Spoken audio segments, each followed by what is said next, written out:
Non, attendez, je vous explique. Nous vivons des temps complètement extrêmes. Ce bon Far West, en réalité, c'est un enfer sur Terre. Et un coupe-gorge, c'est horrible. Tout ce qui est extérieur à nous ne cherche qu'à nous tuer. Ivrogne, gueulard, bandits, gibier de potence, pute rancunière, infection, bestiole agressive, blessure, grave ou non, les Indiens, la météo, on peut se faire tuer en allant pisser. Je risque une mort horrible et lente chaque fois que je vais à la cabane au fond du jardin. Sous chaque pierre, dans l'herbe, c'est plein de serpents. Et si j'arrive quand même à chier, je peux encore mourir du choléra. Tu connais le choléra ? La mer de Noir. La mer de Noir. Dernière candidate au prix de la meilleure contagion galopante du mois. Et même en arrivant à survivre à tous ces trucs atroces, on a quoi redouter ? Ce putain de docteur. Le docteur est redoutable. J'ai eu un gros rhume il y a 2-3 ans, j'y suis allé. Tu sais ce qu'il m'a dit ? Il te faut un clou d'oreille. Un clou dans mon oreille. C'est ça la médecine moderne. J'ai 39 de fièvre, docteur. Oh, il te faut un coup de patte arrière. Vous savez que le pasteur a tué 2 hommes par balle. Le pasteur. Non. Non. Parole d'honneur, il a tué un gars dans un duel et direct, il est parti tuer le fils du gars, un enfant, parce qu'il avait peur qu'il veuille venger son père une fois adulte. Mais qui t'a dit une bêtise pareille? Personne. Il en a fait son sermon dominical. Une oraison sur le thème « Aller au fond des choses ». Tiens, pendant que j'y suis, regarde, les 3 gars que tu vois là. Les gars qui bossent à la mine d'argent, t'as vu ce qu'ils mangent?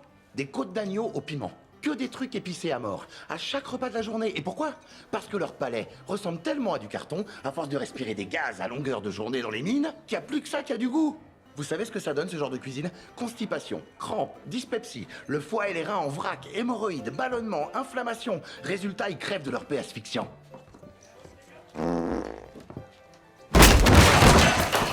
Et oh, vous voulez voir d'autres morts horribles? Suffit de se lever pour jeter un coup d'œil dehors. Ça, c'est notre maire. Il est mort.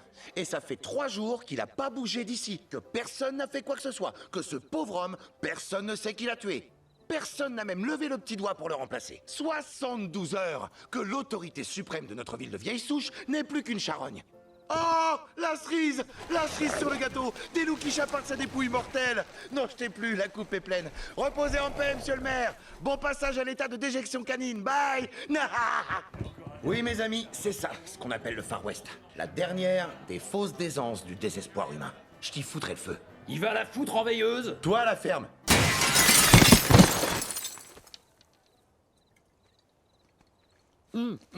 Aïe. Oh, Ruth, s'il te plaît. Ça fait mal. D'accord, comme tu veux. Tu laisseras le docteur Harper jeter un coup d'œil demain, alors. Si tu crois qu'il va m'aider, là, tu rêves. Tu sais ce que le docteur va me répondre si j'arrive chez lui en disant « Regardez ça ». Il dira « Oh, ça a l'air douloureux, mais j'ai un petit oiseau qui picore les plaies. Je me dis aussi que... Je sais pas, peut-être que tu devrais aller voir Louise. » C'est une grande idée. Ouais. C'est le jackpot. Ah, C'est le jackpot. je suis un génie. Allez. Ouais. J'ai de bonnes idées quelquefois. Hé, je voulais dire un de ces jours. Non, non, Albert, boire ou monter, il faut choisir.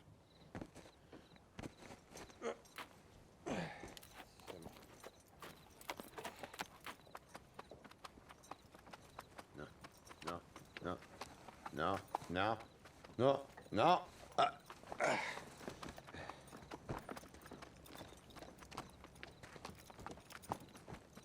Oui, c'est ça. Ouah.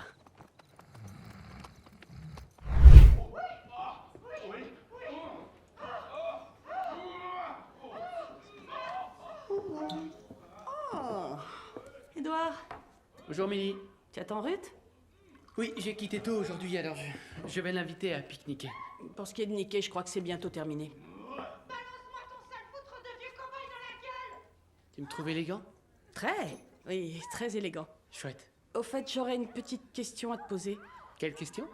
Ça te fait rien que ta fiancée s'envoie en l'air avec une flopée de cow-boys tous les jours et qu'elle soit payée à le faire? Oh, moi aussi, mes journées sont longues. Non, quand même, toi, tu répares des chaussures. Ça va, Rudy? Qu'est-ce que tu viens faire là? Eh bien, j'ai quitté plus tôt, je me suis dit qu'on pourrait aller se promener près de la rivière. Oh putain, une haleine bizarre. J'ai eu une pipe à tailler, tu Pas m'excuses. grave, ça fait rien. Tiens, des fleurs. Elles sont magnifiques. Allez, on y va? Ah ouais, c'est une perle, mon fiancé, Milly. Alors là, j'en sais foutre rien. À plus tard. Au fait, Rudy, la Dodgkins m'a dit qu'il allait repasser dans la journée. Il voulait quoi? Je crois qu'il m'a dit une sodomie. On va pouvoir t'offrir ta ceinture pour aller à l'église? Oh, ce serait super! C'est chouette. Vers 5h30, ce serait bien? Ça devrait. Ouais. Mais il a pris rendez-vous pour quand? Tu sais, on n'a pas trop des horaires de dentiste ici. Dis-toi qu'il va juste se pointer quand il aura envie de fourrer sa bite au fond d'un trou du cul. D'accord, vers 5h30 alors. Allez. Oh. Ah, salut, Edouard. Qu'est-ce que tu fais là? Oh mon Dieu, quelle mine affreuse, je te reconnais plus.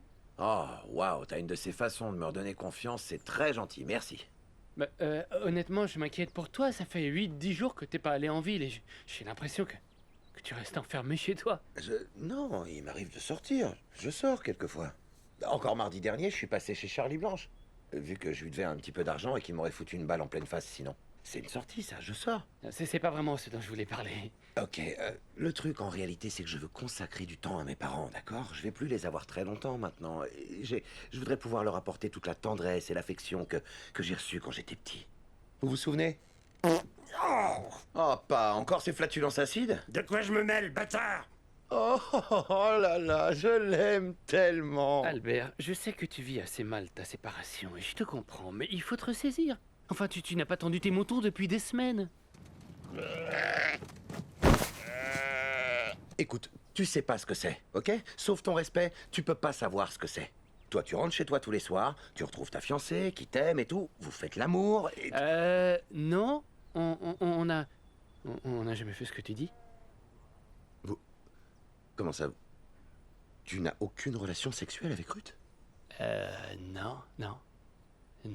Quoi? Attends, elle a pas au moins 10 clients au bordel tous les jours? Ouais, ça c'est une petite journée. Mais vous avez pas de vie sexuelle? Non. Non, Ruth veut attendre qu'on soit mariés. Tu sais, elle est chrétienne comme moi et on pense qu'on doit se réserver pour la nuit de noces. Édouard, tu n'as jamais eu aucune relation sexuelle? Des trucs avec mon oncle, mais il y a bien longtemps maintenant. C'est vraiment dur de s'en souvenir. Je comprends, oui, je vois, j'ai pas trop à me plaindre en fait. Ouais. Je vais sortir, voir du monde, merci du conseil. De rien. Ah! Il m'est sorti par la bite, celui-là. Je vois de plus en plus d'enfants avec ces cerceaux depuis quelque temps. Ah oui, moi aussi. C'est sûrement pas très bon pour leur cerveau. Non, ça réduit leur concentration. J'ai lu un bon article à ce propos. Je l'ai lu aussi. Ça restreint leur capacité à innover, d'avoir les yeux rivés sur leur bâton. Ouais. Oh, mais j'y pense. C'est aujourd'hui qu'ils livrent la glace à l'épicerie. Tu veux aller voir ça? Oui, c'est une bonne idée. Ouais. Oui, c'est toujours passionnant de voir tellement de glace à la même place. Ouais, c'est vrai, je suis impatient de voir ça. Édouard, là, regarde.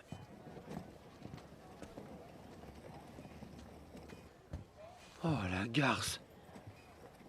Enfoirée de feuille. L'autre jour, elle me dit qu'elle veut plus sortir avec personne, qu'elle a besoin de prendre du recul, et voilà, regarde.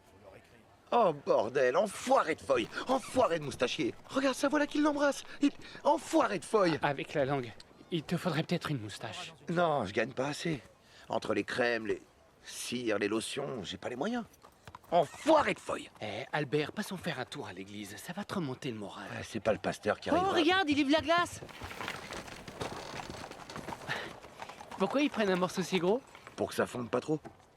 Ah, c'est chouette. Ouais, c'est vrai, ils ont une technique intéressante. C'est une société basée quelque part dans le Nord qui s'occupe de tailler la glace en énormes blocs, prélevés dans des lacs et des étangs gelés, et qui la fait descendre de là-haut. Oh mon Dieu! Oh mon Dieu! Ils l'ont fait descendre trop vite! Alors il lui dit, vu ta gueule, tu suces pas que des canassons. Eh, fais gaffe, l'ami. Je crois que tu vas me devoir un autre verre. Je te dois rien du tout. Et la prochaine fois, range tes coudes. Je crois qu'on s'est mal compris. J'ai besoin d'un verre. Ben, va à la rivière avec ton gobelet. Et serre-toi. Dernière chance.